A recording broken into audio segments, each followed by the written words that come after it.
10 years ago, the world received the long-awaited conclusion to one of the most successful fantasy fictions of all time. This was at a point where 5 films and video games had gradually caught on with the tide of Potter-hungry consumers, not to mention the countless amounts of merchandise and toys that came with it all too. But this story pulled the brake on the series, and 2 film adaptations were released 3 and 4 years later. The decision to split the film into 2 was a good one in my opinion, given how much I've grumbled about the lack of literary substance films 4, 5 and 6 have compared to the first 3. It's good that the final story gets the treatment it deserves. Having said this, I'm still of the belief that a book's experience extends above and beyond the limited time of a film, as you can read as quickly or as slowly as you like. The result of this means that some of the story will be axed regardless of how long the films are. This is fine, but the choice of what should and shouldn't stay is certainly contested by myself and others. This is one of the arguments I'll be presenting as we make our way through this review. In this video, we are going to discuss the goods, bads, uglies, book differences, and deleted scenes surrounding the first Deathly Hallows film,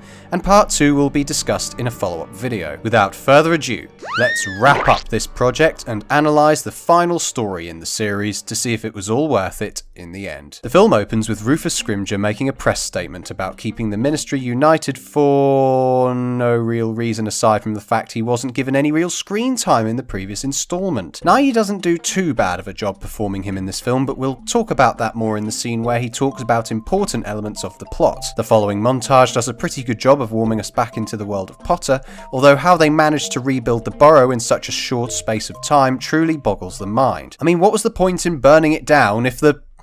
Right, I can't get angry this early into the film, surely. I'm just gonna ignore it and pretend it never happened. The one thing that carries this entire segment, however, is the music. The triumphant yet tragic music really adds a bit of oomph to the moments when we see the Dursleys leave and when Hermione obliviates her parents. When we take a look at the deleted scenes for this section, however, I honestly couldn't believe how much dialogue the Dursleys had before the final cut. One scene contains Petunia standing oddly in the middle of her living room before being evacuated, telling Harry about how she lost a sister as well as Harry losing a mother. Then another one succeeds it where Dudley and Harry make amends and shake hands. This moment is really quite wonderful and heartfelt as we watch Dudders defiantly ignore his father's commands and show Harry some respect for once. This is cracking. Aside from the massive green screen that obscures these shots, and for some reason we needed Dudley to trip on the fence. See you, Big D.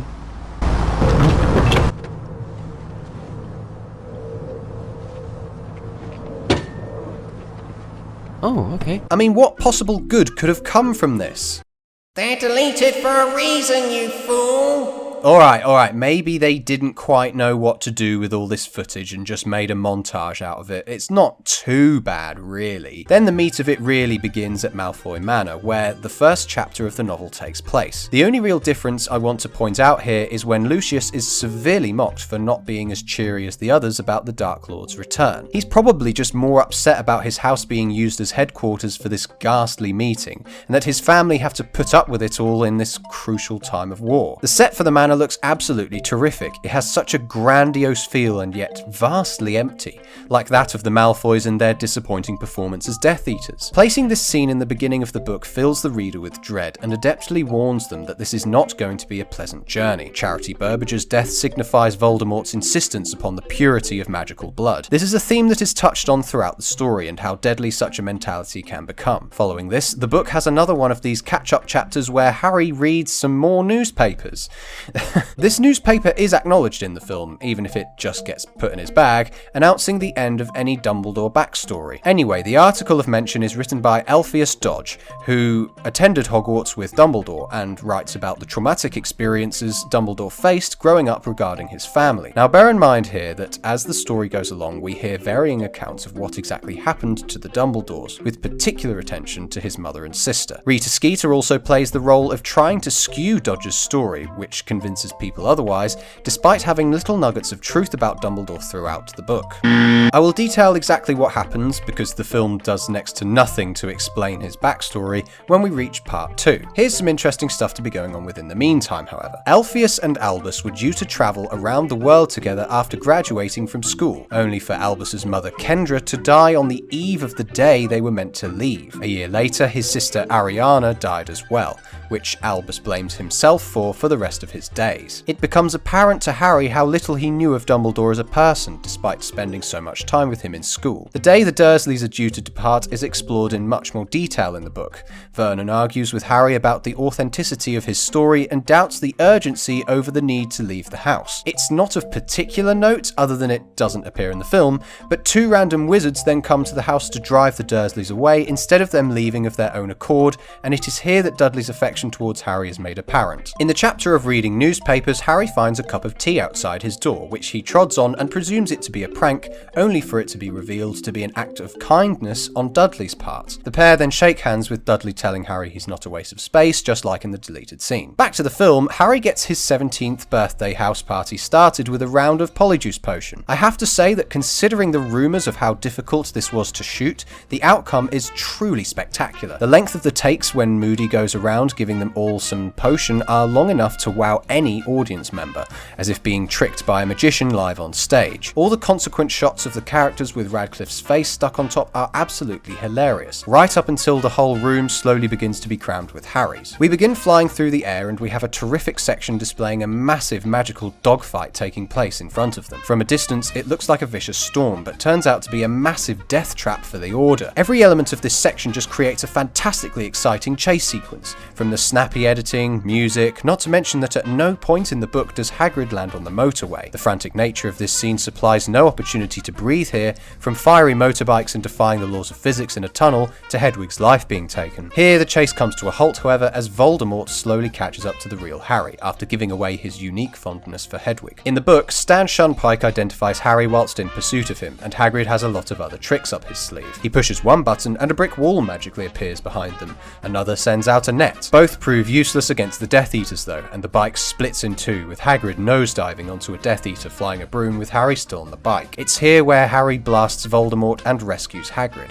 both landing in a pond below them. The film does a similar thing, only Voldemort gets a bit grumpy about the whole affair and destroys some electricity pylons. For some reason. Both book and film have Hagrid and Harry land in puddles, except in the book, Harry arrives at Tonks's parents' house. This was the intended rendezvous point of Harry and Hagrid, and makes more sense given that Harry does usually end up going directly to the Burrow before he's due to go to Hogwarts. They're both revived by Ted and Andromeda Tonks, the latter whom Harry mistakes for Bellatrix because she is the third sibling of Narcissa and the aforementioned. Harry and Hagrid then grab onto a portkey and do actually manage to reach the Burrow. Back into the film, Harry gets ID checked by Lupin, forced to confirm that 4 years ago a Grindylow was in the corner of Lupin's office. No such scene ever takes place in the Prisoner of Azkaban film, so hard luck moviegoers, you're gonna have no idea what he's talking about. It's also bad luck that Lupin didn't state who gave George the injury. It was in fact Snape. However, the interaction between Fred and George in the film is quite sweet, right up until Mad Eye's death is announced. Understandably, his reputation in the book was far greater than being the destroyer of story arcs in the film. Wait till you hear the news.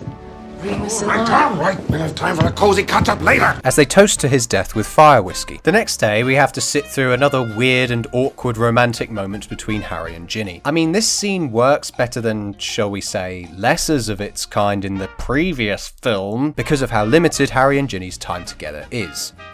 The scene is still shit though. Ginny magically appears in front of Harry needing a good old zip up, immediately making this encounter bizarre because of her abrupt entry. They begin to snog and everything was kind of okay until George comes prancing in brushing his teeth. He doesn't spit or rinse or anything, he just sticks the toothbrush into the gaping wound that is his ear, which is pretty morbid anyway, and takes a drink from a cup. I'm praying that this is water because his mouth is currently, well, you'd like to think it would be filled with toothpaste. This doesn't even cover the creepy wink he does beforehand. That wound really must have done a number on him. A kiss between Harry and Ginny does actually take place in the book, but is done in a much, much better way. Harry's birthday actually happens before the wedding, where Ginny and Harry find themselves in her room together. Ginny kisses him with the intention of giving him a birthday present he will remember whilst on Dumbledore's mission. It's Ron who interrupts the two and consequently argues with Harry for getting Ginny's hopes up. Anywho, Scrimgeour then comes along to give them all Dumbledore's will. Due to the lack of backstory Scrimgeour has in the films, he appears a lot calmer and and mysterious. He's also Welsh for some reason, but nonetheless could be perceived as a much more positive character to the story. In the book, however, he is impatient to find out why these specific gifts were left to these 3 specific wizards, not to mention that none of the 3 have ever truly appreciated him as the new Minister for Magic. It's here in the book as well, just before the wedding, that Harry begins seeing images of Voldemort's activities, which is a great way of allowing us to see Voldemort's perspective without completely separating us from Harry. It's written brilliantly too, in that JK writes it like the two are both committing these horrific acts. So the wedding starts and Harry appears to be Harry. It's different in the book because he disguises himself as Ron's distant cousin Barney Weasley. But you'd think Harry wouldn't want hundreds of wizards to know he was there, given how a suspicious Slytherin might be present who fancies a reward from the Dark Lord if he captured the #1 enemy. Anyway, we once again get teased about Dumbledore's family without much elaboration or argument from Elpheus, only for the wedding to be called to a rightful halt as the Death Eaters come in and start smashing everything up. I'm not gonna lie to you guys, the moment Harry comes back to the Burrow until the end of the wedding is a really boring part in the book. It's purely on the basis that nothing truly happens, and I happen to agree with Harry in that he, Ron and Hermione should be hunting Horcruxes at this point. It feels very stagnant, and I know that certain bits of information need to be provided to Harry during his conversation with Dodge and Aunt Muriel, but because Dumbledore's backstory is never truly explored in the film, it seems really pointless as well. The trio then fast travel to Shaftesbury Avenue, which coincidentally is where I saw Harry Potter and the Cursed Child. The book has them walk to Tottenham Court Road instead, but I kind of understand why they changed the road. Shaftesbury Avenue is much more visually appealing, but is also very iconically London. In fact, I swear I've seen this place before, you know.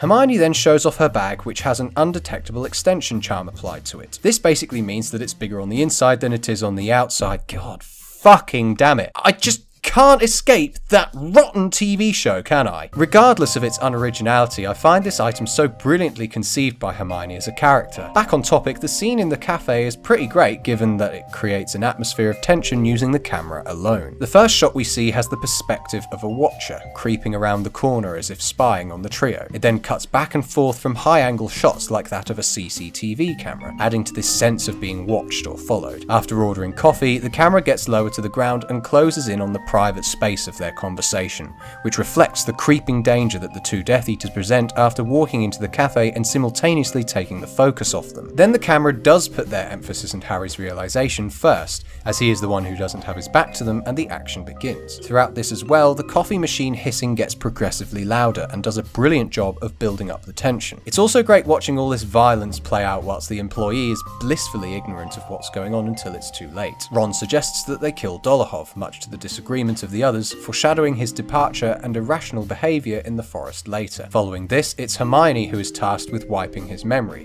which also has some emotional tick boxes checked here too, given that she also had to do the same thing to her family. This scene really is a cracker and does a great job of kickstarting the trio's adventure as fugitives, given how dull the moments at the Burrow were beforehand. It's also great because the three are now seriously out of their comfort zones at such an early point in the story. By this point in any other Harry Potter story, they would be starting a new year at Hogwarts, but now are in a world of chaos. Right, I need to get some water.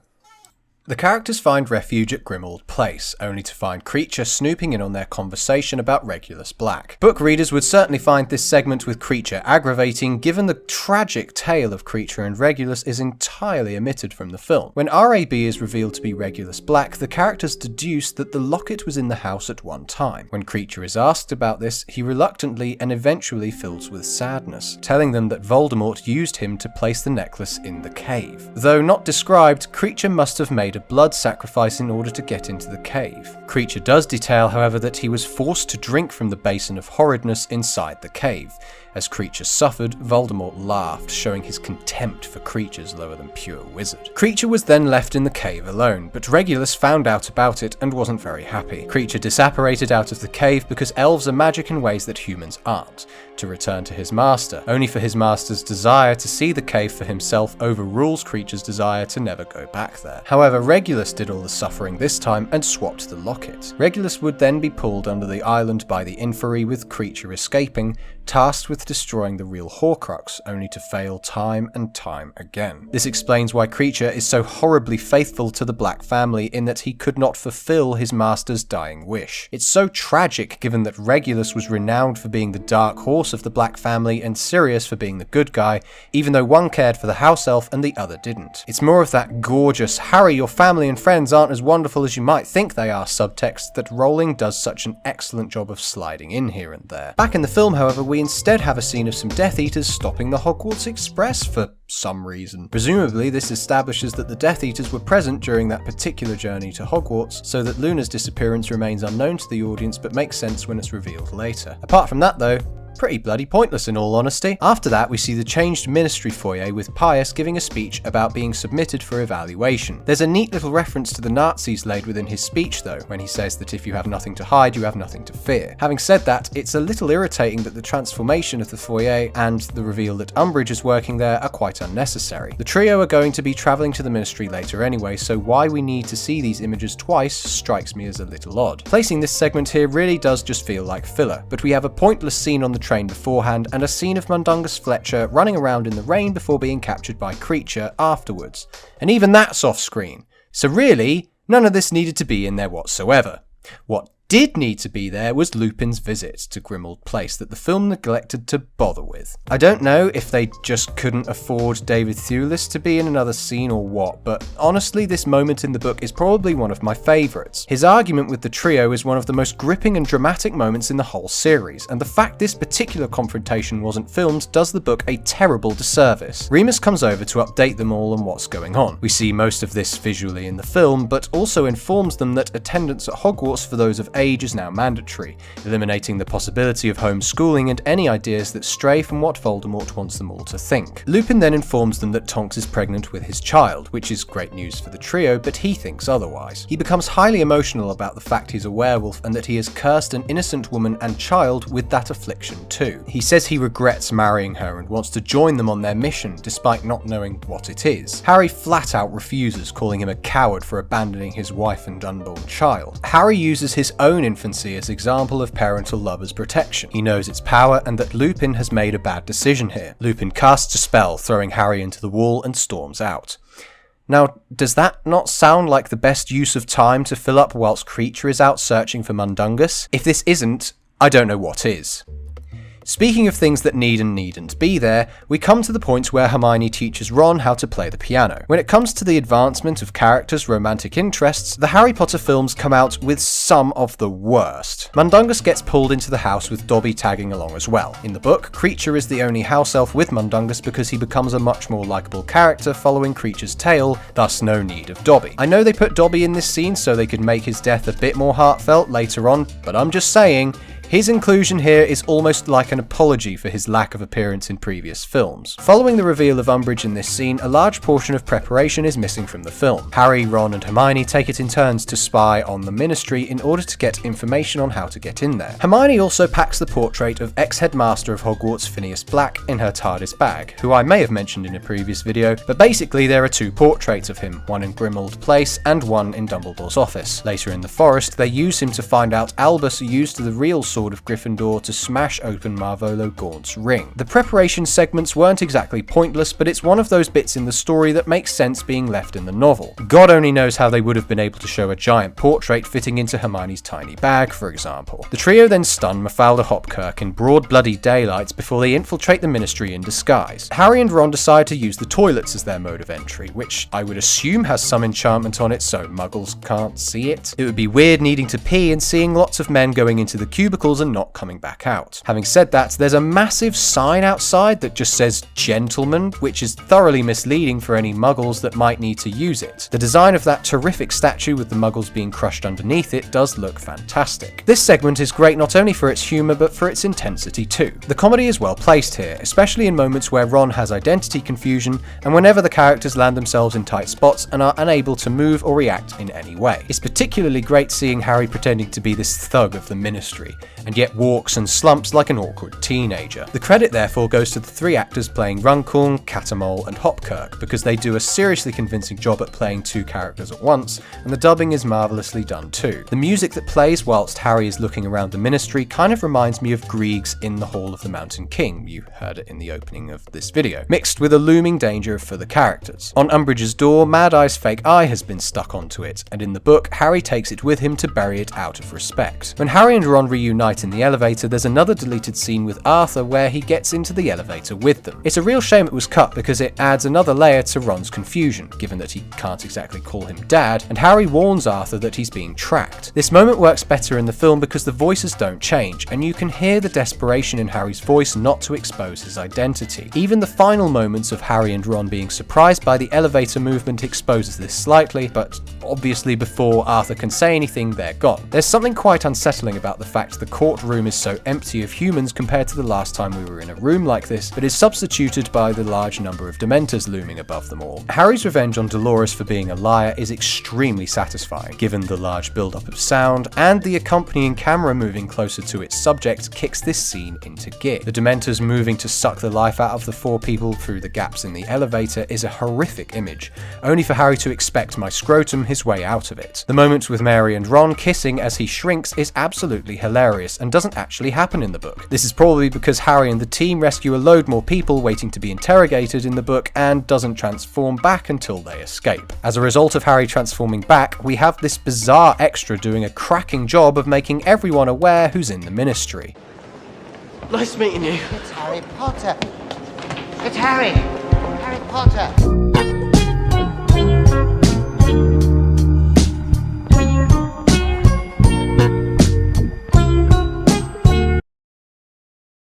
Now we come to the segments in the forest. The book details that this first forest the characters find themselves in is where the Quidditch World Cup took place back in Goblet. Firstly, we see the characters trying to destroy the Horcrux with several spells. I know magic works in ways my muggle mind can't quite comprehend, but surely using Incendio in a forest with a large amount of leaves on the ground would be a bad idea. The sounds coming out of the Horcrux, however, are very unsettling. It's like a metallic spider is crawling around, desperate to escape. Interestingly, imaginary spiders do actually crawl out of the necklace before Ron destroys it. I'm not sure if the high-pitched tone we hear throughout these segments is diegetic or not, but it is used really well at demonstrating the frustration of the characters, as well as the negative influence the necklace has on them. Harry then has a vision of Grigorovich being murdered by Voldemort. The film does a pretty good job at recreating this, but the book describes a prior vision of Harry's where Voldemort massacres the family that live in Grigorovich's former home purely because they didn't know where he was. Pretty dark stuff, eh? One evening, Hermione finds herself keeping guard but hears some movement. She goes to investigate and nearly gets caught out because of her perfume. This throws the following question into the mix. Do the trio wash at all? I mean, the book kinda hints that this tent they bring along with them is one of the all-accommodating ones we saw back in Goblet of Fire, so I'm left to assume it'd have a shower packed in there somewhere. Then again, you could also just aguamenta yourself with some soap, so it's not impossible to wash a wizard either. The characters then move out of the forest in search of a new location to hide. This montage is pretty weak in my opinion, in that it only establishes what the radio does, and Ron looks a bit jealous from time to time. The book doesn't really do much in the way of making stuff interesting either though. Harry, Ronnie and Hermie overhear a conversation between a bunch of forgettable people and 2 goblins, Griphook and Gornuk. All of them are killed besides Griphook and Dean later on anyway, so it's not like these were characters to remember, and only really establishes that Godric Gryffindor's sword in the headmaster's office at Hogwarts is a fake. Before we get to Ron's departure, there's a few deleted scenes I'd like to draw your attention to. The first is one that really should have been included just to provide some information to the audience. Harry describes the Horcruxes he's aware of at that point in the story, and Ron explains that the word Voldemort has become magic taboo, meaning that's how the Death Eaters track the opposition. This dialogue explains why the 3 of them refer to him as you-know-who in the forest segments of the film, and is used later in the book as the reason why Harry, Ron and Hermione were caught by the Snatchers in the forest. The second scene, however, is really bizarre. Harry and Ron chase a poor hare through the forest, presumably with the intent of killing it, only for them to start trying to kill each other? I know the necklace makes people foul and miserable, but I don't remember it getting as bad as that in the book at all. The final one is even more irritating because it really is pointless. Ron, no joke here ladies and gentlemen, teaches Hermione how to skim stones. I know people get bored, but the boredom of the audience is something you would want to avoid. Surely. I'm not surprised at all that it was cut, but feels like they had to make this scene because the opposite was happening when Hermione was teaching Ron how to play the piano. Did you guys even read the fucking book? Of course they didn't! Just give up! You know the books are better! Look, Brian, this is a pretty hefty project I've got on my hands here, and your interruptions are not helping. I think he's gone now. Hopefully he won't come back. Back in the tent, however, Hermione explains how important the Sword of Gryffindor is to their quest. Ron interrupts them and they begin to argue. It's quite a tragic moment for the group because the trio have fallen out with one another so many times in the series over the pettiest of things. But here it has the most weight because now is when they need each other's cooperation more than ever. Not only that, but it's Voldemort's meddling that's caused their fallout. This necklace that is causing them so much misery has come in between the trio's relationship to the point of explosion. This is also the moment where Harry's trust in Dumbledore gets put into question. Not only has Ron been nagging Harry about the lack of information Dumbledore provided them throughout this time, but now Ron has thrown down the reality of the situation right before Harry's feet. Harry and Hermione recamp and then start dancing to Nick Cave's "Oh Children," which makes reference to totalitarian regimes and a hope for the future in its lyrics. It's a good choice of song given how the world is now being run by Voldemort and his regime of purity. The pair dancing is quite heartfelt, exemplifying their friendship. However, I seem to remember the last time Harry danced, he was bloody awful at it, and since then he spent an awful lot of time not dancing. So how is he suddenly so good? I'm sure that the pair aren't exactly bothered about how good their moves are, but presumably that dance would have been included in the book had JK stuck to her original intention of getting Harry and Hermione together. Balmy idea in my opinion, but before I stir up some controversy amongst the fans, let's take a look at Godric's Hollow. I still think we should have used Polyjuice Potion. No. This is where I was born. I'm not returning as someone else. To be fair, that potion has already been used 3 times in the book by this point. In fact, Harry and Hermione use it a 4th time when travelling to Godric's Hollow to transform into a local couple. So undoubtedly it's an overused solution to the trio's problems, but you two are still absolutely balmy for not using it. The village is explored with more detail in the book, as we learn it is more than just a village. It is specifically catered to Muggle and Wizard integration, wherein which certain aspects of the village are visible only to witches and wizards. For example, in a square in the town, there is a war memorial that transforms into statues of James, Lily, and baby Harry. They also pass Harry's family house, left in the same ruined state as it was left after Voldemort's killing curse backfired. A sign outside the house explains what happened to the family and was left in ruin as a monument to the Potters. Several wizards and witches have placed their own writing on the sign in support of Harry. The film only shows the house without any mention of filters or signs with messages on them. In the graveyard, they also find the grave of Kendra and Ariana Dumbledore, and Harry gets annoyed because both his parents and Dumbledore's relatives were buried in the same graveyard, yet this information was never shared between them in their numerous conversations. Harry and Hermione then reach Bathilda's house, who is revealed after luring him upstairs to be Nagini. Now, in the film, Harry and the snake smash through a wall into what looks like a children's playroom. I'm not sure if Bathilda's house was connected to another house, meaning this isn't even a part of her house, but if it is, what's the significance of this? It certainly looks interesting visually, given that the rest of the house is an absolute mess, but some clarity on this would have been really great. I think some clarity in the film was needed on what exactly happened to Bathilda too. According to the book, she was killed and made an Inferius that was to be inhabited by Nagini, but the film gives no explanation about this whatsoever. This section is a lot more intense in the book as well because the snake actually summons Voldemort to the house. It is only in the absolute nick of time that Harry and Hermione escape. During this encounter with the snake, we read through every detail of what happened the night of Voldemort's ultimate defeat. It's somewhat unnecessary as the details being obscured make my perception of the event that much more haunting and adds nothing of real value to the story. The film depicts Hermione reading Rita Skeeter's book, The Life and Lies of Albus Dumbledore,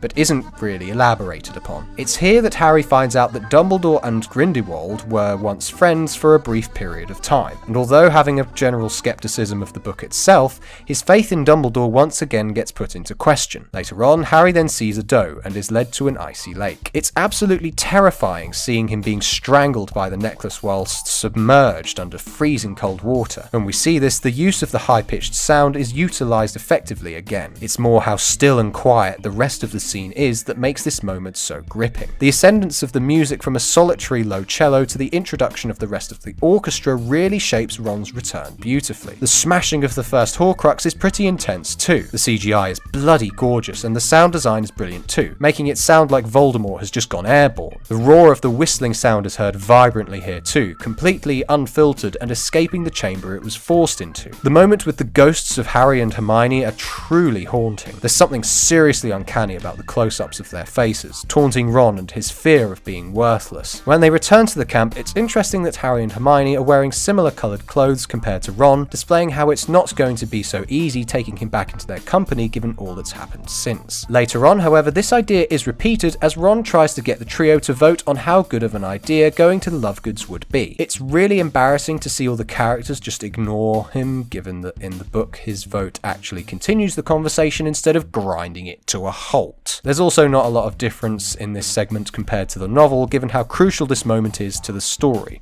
So hard luck, Brian. You can't jump in here and complain. They actually did a good job for once. I want to go and see Xenophilius Lovegood.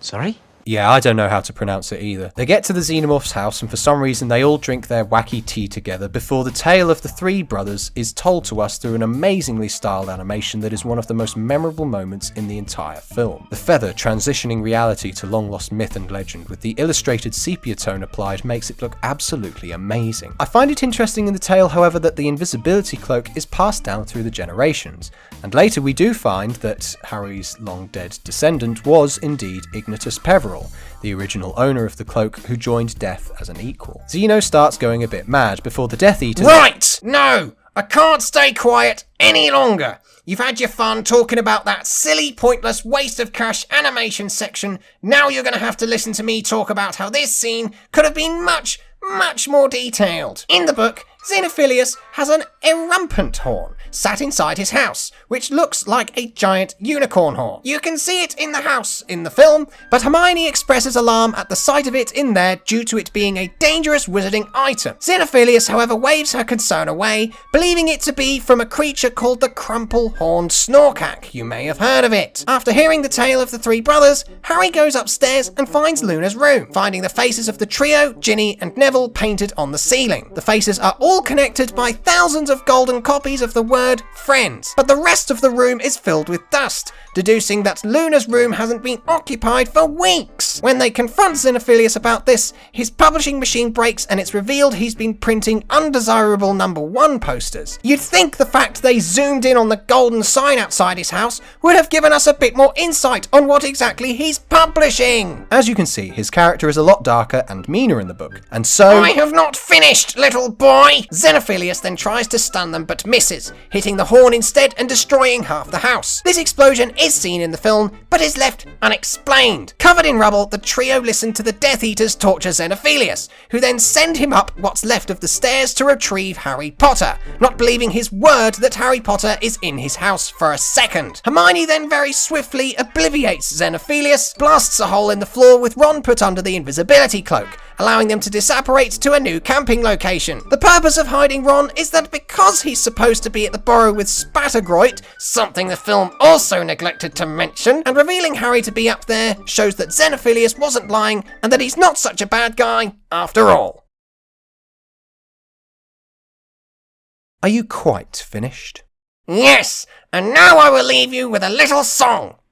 When my dad goes to the toilet, he sits on my billycock. Wow, that guy is off his rocker. When they return to the forest, the trio are somehow found by the Snatchers, despite none of them mentioned the word Voldemort, and a chase sequence erupts. Call me a cynic, but why are the Snatchers so ignorant of the fact that Harry Potter is in their midst? It's not like his face has been posted absolutely everywhere by the Ministry or anything. It makes more sense in the book because Harry gets his face puffed up whilst the trio are in the tent, so none of the Snatchers see Harry before being captured. The chase sequence itself is pretty mundane and infuriating to watch, given the use of shaky cam throughout this segment destroys any understanding of what exactly is happening. Fenrir Greyback in the novel is a lot more authoritative over Scabia than the other way round. I found this way more interesting because Greyback is possibly the most powerful of Voldemort's minions that isn't a Death Eater. Given that he is uncertain of Potter's identity, his reluctance to call the Dark Lord shows that he doesn't want to make a mistake if he's ever to become a higher rank. Scabia in the film just seems to be a bit of a geezer,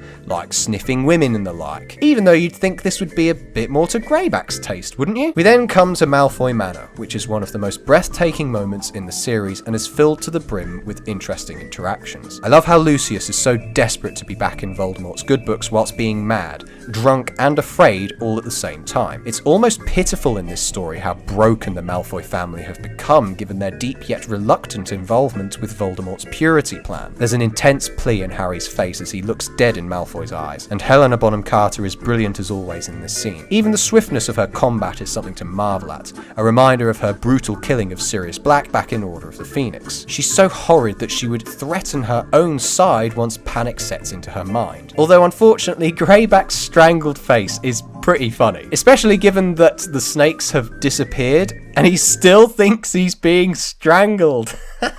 Back to Lestrange though, her torturing of Hermione is truly heartbreaking, given how devastating and permanent such a wound would be. Looking at how close the two of them get as well, it's a truly horrific scene of torture that outshines Umbridge's handiwork on Harry. Dobby returns, rescuing Ollivander and Luna. In the book, the crack of Dobby's disapparation causes Wormtail to come down to investigate. Upon coming down, Harry and Ron pin him to the ground. The metal hand of Wormtail then starts to strangle Harry, but is reminded by Harry that his life was saved by the person he's strangling. He loosens his grip on Harry's throat, but the glove then turns on its master and strangles Wormtail. Despite Harry and Ron's efforts to stop it, Wormtail dies in the cellar. That one moment of mercy cost him his life, and this is so much better than what this moment is reduced to in the film.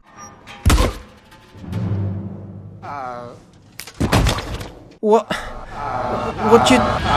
Ugh! Dobby then continues his rescue after some more intense conflict, as we come to the saddest and cruelest part of the series. Dobby's death is so tragic when you consider that despite being granted freedom from the family who enslaved him, he still gets murdered by them after defiantly defending Harry Potter. Of all the characters the knife hits, it's the smallest and weakest one, the reason Harry and his friends were able to escape from Malfoy Manor. The music here is super sad too, mixing in a solemn version of the main Harry Potter theme, bringing back the memories of those times he helped Harry in the stories. The scene lingers hard so the viewer faces the reality of the situation, allowing us to really feel this moment. The beautiful scenery around them on the beach is warming to view, adding another layer of emotion on top. The choice to end the film here was great because I remember Malfoy Manor being a top tier chapter in the book. Although it's way beyond the halfway mark in the story, I don't think there would have been a better moment to leave the story on for a cliffhanger, not only bringing our characters to their lowest, but bringing the antagonist to his most powerful, with Voldemort retrieving the Elder Wand. It's a truly brutal image seeing the tomb of an old wise man being raided by such a horrible monster. He just breaks the stone through the middle without any respect for the man whatsoever. The music in this final part makes me seriously excited for the second part though,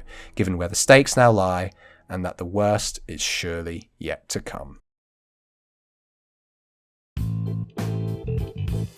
Thanks for watching. As I said in my update video, I'm not going to bother summarising and giving a grade to part 1 until I'm done with part 2, and I will see all you lovely people then. Telling Harry about how she lost a sister, as well as Harry moving a mother? In fact, fuck your bus and Billy Bongo.